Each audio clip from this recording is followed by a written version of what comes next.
Here I have Nissan Ariya Nismo, and let me show you how to change a language on the following car. So at the very beginning, let's start by using the following screen. Here you can use the home button on the left side of the icons. Let's tap home button, then you should see the following screen. All you have to do is find the settings icon. This is this gear. Let's just tap it. And as you can see here, you've got access to the following apps, to the following sections. So now all you need to do is choose system settings in the right down corner, and here you've got a few important things to change, and one of them is language. So let's tap language. If you tap language, you will see the whole list of available languages that you can use on the following car.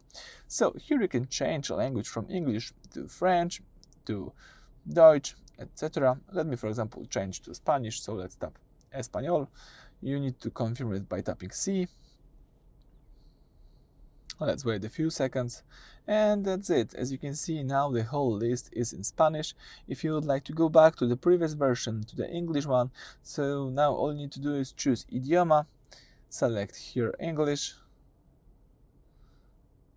tap yes to confirm it, and that's it. You are ready to go.